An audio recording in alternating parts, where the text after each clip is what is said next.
Hello my dear student, आपका जो है एसपी कॉलेज के द्वारा संचालित ऑनलाइन क्लास में आपका स्वागत है।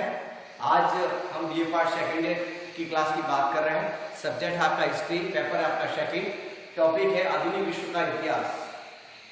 मैं आधुनिक विश्व के इतिहास के अंतर्गत मैं आपके सिलेबस के बारे में जिक्र करने की कोशिश कर रहा हूँ। बिना सिलेबस के आधार पर हम किसी भी विषय के बारे में जानकारी नहीं ले सकते हैं, इसलिए सिलेबस इज मस्ट, अर्थात सिलेबस ही सब्जेक्ट का आधार होता है।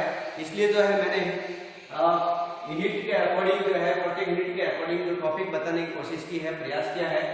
लेकिन वैसे मैंने हर सब्जेक्ट के अंदर 5 यूनिट होती है, मैंने 3 यूनिट का जो है पहले से उसको फोकस किया है। और ये जो सिलेबस जो है जयनारायण विश्वविद्यालय के द्वारा संचालित है, उसके अंतर्गत प्रत्येक जो है यूनिट के अकॉर्डिंग जो है टॉपिक को जो मैंने उसको लिखा गया है।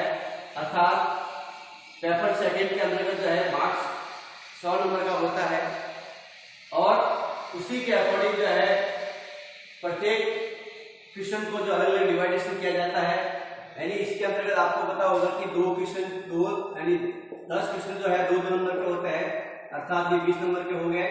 और उसी प्रकार जो है आपके 5 क्वेश्चन होते हैं 7 नंबर के होते हैं, वो 35 हो गए। उसी प्रकार जो आपके 3 क्वेश्चन होते हैं वो 15 नंबर के हो गए, यानी आपके 45, यानी ऐसे करके 100 नंबर के मार्क्स होते हैं।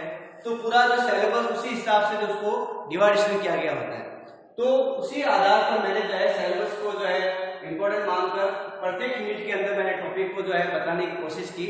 और वैसे 5 यूनिट होती है, मैंने 3 यूनिट के बारे में जिक्र किया है।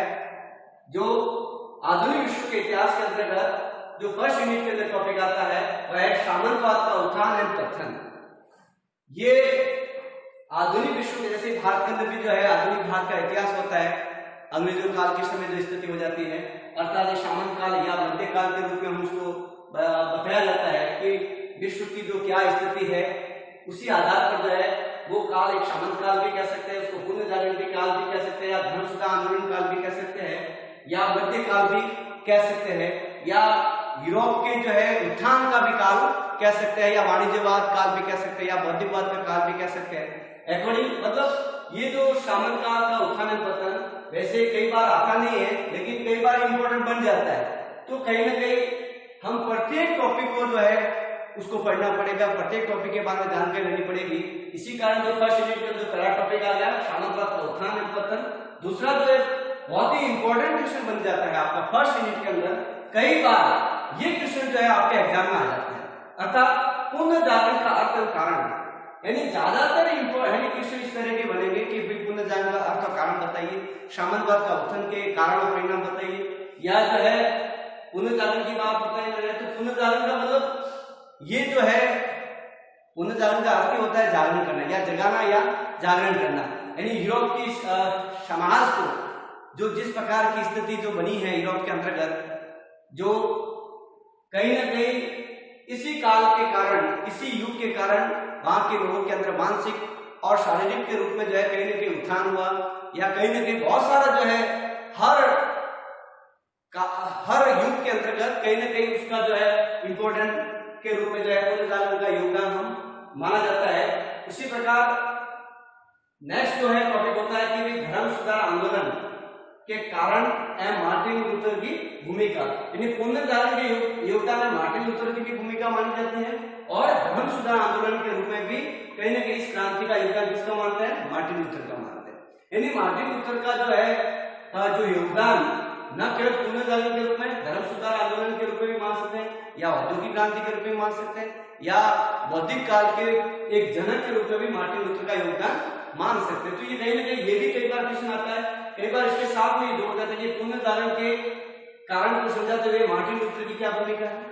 कई बार ये भी क्वेश्चन आता है कि धर्म सुधार आंदोलन के कारण को समझाते हुए मार्टिन लूथर के बारे में बताइए, या मार्टिन लूथर के जो है प्रमुख उनकी जो है उसकी जो कहीं ना कहीं उसकी जो योगदान जो है, उसकी जो उपलब्धियां है, या उनकी पुस्तकों के बारे में भी कई बार क्वेश्चन आ जाता है।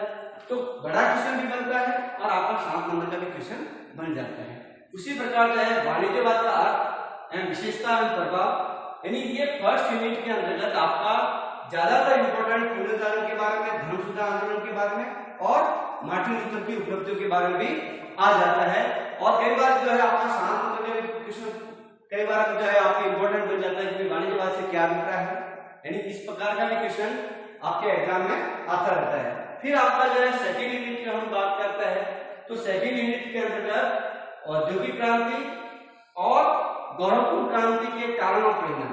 वैसे जो है औद्योगिक क्रांति जो है कई बार इंपॉर्टेंट क्वेश्चन बनता है, लेकिन ज्यादातर जो है ये क्वेश्चन जरूर आता है कि गौरवपूर्ण क्रांति से क्या अभिप्राय है, ये क्रांति कहां पर हुई और कब हुई। जैसे वैसे ये गौरवपूर्ण क्रांति जो है सर्वप्रथम कहां पर हुई, इंग्लैंड में हुई। कब हुई, 1688 के अंदर। यानी जो पहली बार जो है जितने भी जो कारखाने फैक्ट्रियां है या जो भी मिले स्थापित हुई कहां पर हुई, ब्रिटेन में हुई। यानी कहीं ना कहीं कम्युनिकेशन के क्षेत्र में जो है सबसे अग्रणी के रूप में हम किस देश को मानते हैं, इंग्लैंड को मानते हैं। तो ये कई बार जो है क्वेश्चन आता है कि गौरवपूर्ण क्रांति से, गौरवपूर्ण क्रांति का मतलब ये भी हो सकता है कि बिना रक्तपात के आधार पर पहली बार ऐसा हुआ कि भाई राजा को हटाया गया, नहीं किसी प्रकार की कोई लड़ाई लड़ी या कहीं किसी प्रकार की जन की हानि नहीं हुई। यानी एक ऐसा जो है युद्ध था या एक ऐसी जो है शांत काल के रूप में बिना रक्तपात के रूप में कहीं ना कहीं इस क्रांति का भी बहुत योगदान मान सकते हैं। तो ये गौरवपूर्ण क्रांति या औद्योगिक क्रांति की बात कर सकते हैं।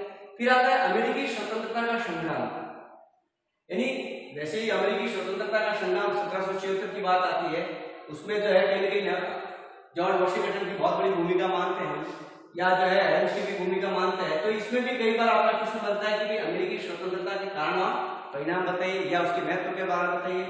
फिर आपका जो है टॉपिक जो है क्वेश्चन बनता है कि फ्रांसीसी क्रांति के कारण और परिणाम, यानी फ्रांसीसी की क्रांति जो हुई 1789 के अंतर्गत 1789, ये जो है पहली राज्य क्रांति थी और उसी आधार पर जो है तीन बातें सामने आई, इक्वलिटी की बात आई, जस्टिस की बात आई, फ्रीडम की बात आई।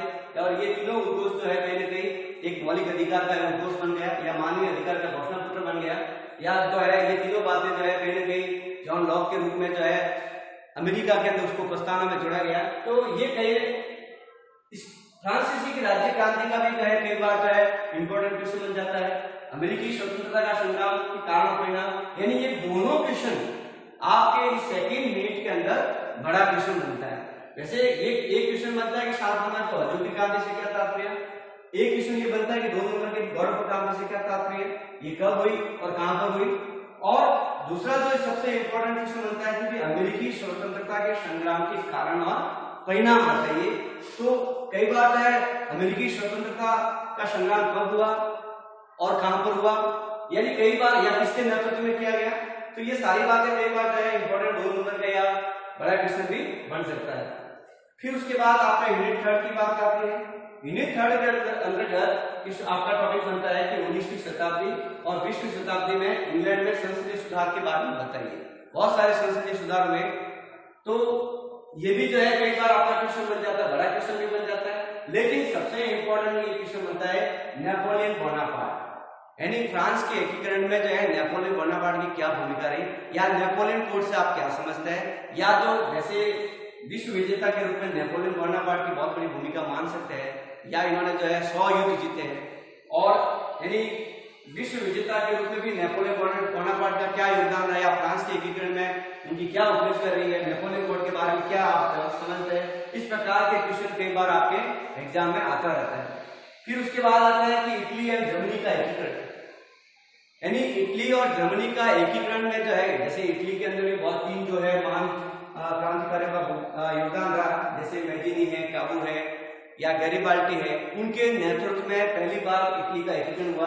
दूसरा एक और जो है नेक्स्ट यूनिट की अगर बात करते हैं उसमें भी इटली का एकीकरण बेनितो मुसोलिनी के नेतृत्व में फाशीवाद के रूप में भी आ सकता है। उसी प्रकार जर्मनी की बात करता हूँ, जर्मनी के एकीकरण में बिस्मार्क जो अपना आप में बाजीगर है, बिस्मार्क के रूप में जर्मनी का एकीकरण किस प्रकार हुआ। तो ये भी कई बार जो है आपका क्वेश्चन बनता है, लेकिन ज्यादातर जो क्वेश्चन ये बनता है कि इटली के एकीकरण में गैरिबाल्डी और मैजिनी और काउंट काबूल का क्या योगदान रहा, उसके बारे में बताइए। और नेक्स्ट जो है कई बार क्वेश्चन ये भी बन जाता है आपका कि नवीन साम्राज्यवाद के उदय के कारण और परिणाम बताइए, यानी साम्राज्यवाद का प्रभाव भी आ सकता है या उसके कारण और परिणाम के बारे में भी कई बार ये क्वेश्चन बन सकता है। तो ये जो मैंने जो है जैसे 5 यूनिट होती है, लेकिन जो है 3 यूनिट के अकॉर्डिंग मैंने आपको जो सारे टॉपिक बताए, इसके अंतर्गत कई बार ऐसा भी जो इंपॉर्टेंट क्वेश्चन, बड़ा क्वेश्चन या 7 नंबर का क्वेश्चन, ये भी मैंने आपको थोड़ा बहुत बताया है।